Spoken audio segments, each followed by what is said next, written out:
مشرق نیوز کے ناظرین آداب، اخباروں کی سرخیوں کے ساتھ ہم حاضر ہیں۔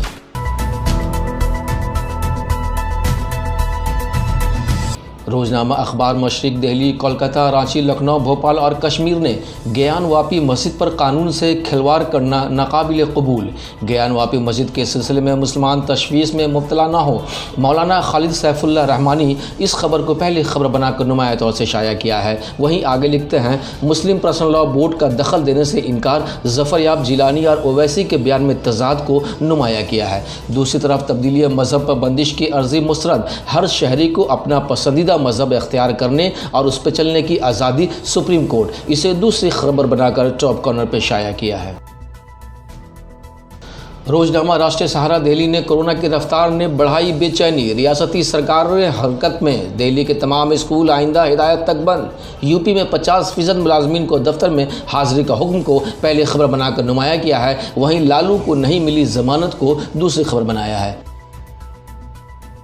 روزنامہ ہندوستان ایکسپریس دہلی نے چوتھے مرحلے کی پولنگ کی تیاریاں مکمل، 44 اسمبلی حلقوں میں آج ووٹ ڈالے جائیں گے، اسے پہلی اور نمایاں خبر بنا کر شائع کیا ہے۔ وہیں ٹرین خدمات کو بند کرنے کا کوئی ارادہ نہیں، اسے دوسری خبر بنا کر نمایاں طور سے شائع کیا ہے۔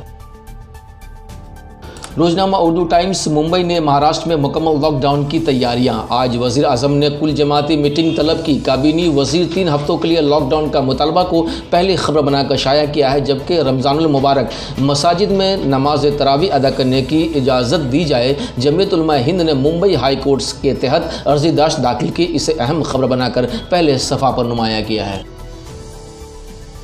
ممبئی اردو نیوز نے مسلمان حضور صلی اللہ علیہ وسلم کی شان میں گستاخی ہرگز برداشت نہیں کر سکتا، یو پی کے مختلف اضلاع میں مردود ملعون سوامی نرسمہانند کے خلاف زبردست احتجاج مظاہرے، گرفتاری کا مطالبہ، دہلی اقلیتی کمیشن نے قانونی کارروائی کی سفارش کی کو پہلی خبر بنا کر اینکر سٹوری کی شکل دی ہے۔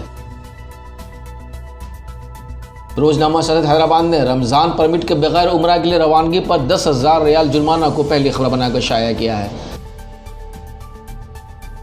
روزنامہ منصف حیدرآباد نے کورونا پر قابو پانے رات کے کرفیو کی وکالت، 11 تا 14 اپریل ویکسین تہوار منانے کا مشورہ، چیف منسٹر سے مودی کا تبادلہ خیال کو پہلی خبر بنایا ہے۔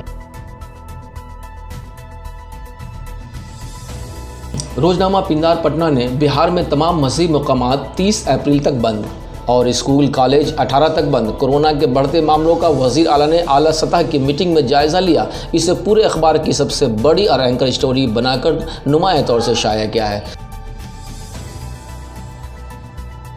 روزنامہ آگ لکھنؤ نے ایرا کو پوری طرح کووڈ اسپتال میں تبدیل کیا جائے کو پہلی اور سب سے اہم خبر بنا کر شائع کیا ہے۔ روزنامہ تعمیل ارشاد سری نگر نے انصار غزوۃ الہند کے چیف کمانڈر سمیت 7 مقامی جنگجو جاں بحق، 5 فوجی زخمی کو پہلی خبر بنایا ہے، جبکہ کووڈ-19 کی دوسری لہر جاری، مزید 4 افراد چل بسے اور 808 نئے معاملات درج کو ٹاپ کارنر پہ شائع کیا۔ اب تک کے لیے اتنا ہی، پھر ایک نئی اپڈیٹ کے ساتھ آپ کی خدمت میں حاضر ہوں گے۔